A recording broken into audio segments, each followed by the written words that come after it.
Hello and welcome back to Friday Minis. Now, dates and times are a very big part of our lives, right? So if you're a programmer, you may be tempted to just roll your own dates and times operations. But as it turns out, it's not quite as easy. In fact, let's just try a very simple activity to prove this.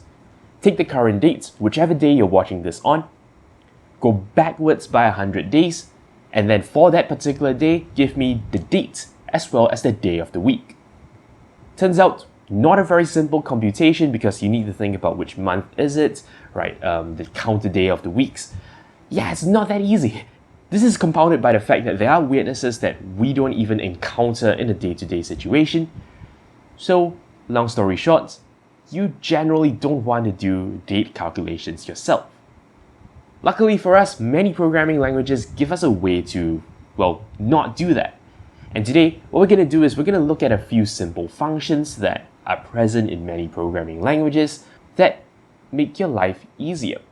But before we get into that, let's start with the premise. The idea is this: the dates come from the outside world, and they can be represented in many different ways, right? It could be month first, then day, then year. You can have, the month written out. You can have the year shortened down to 2 digits. There are many formats out there. Yet, all of them basically represent the same thing, a date.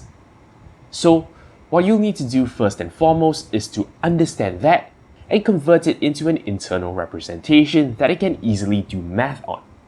From there, you can simply tell it, well, go backwards by 100 days or go forwards, whatever, and it'll do the math. Once you're done with that, you want to convert that back to a human-readable representation of the date. So, yeah, these are the couple of steps you need to do when you're working with dates and times. So let's start from the beginning and turn a human-readable time into a computer time. To do that, a function called strptime is available in many programming languages. How we specify the actual format is by using a special string, which could look something like this.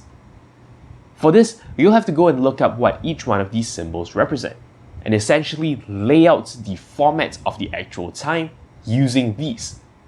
So for example, if I have a date and time that looks like this, and I want to tell the computer that this is the format you're supposed to expect, then I'll write it out like that. I will say these are the symbols you need to look for. I'll say what the day, the month, the year is, and where they are separators, I'll simply type them out as I expect. So yeah, with this, your computer does a matching, it knows exactly what information to extract from where. Put this into strptime, and you get a time object. Now, I'm writing Python code here. What I can do is I can use a simple line of code to just shift the days or whatever.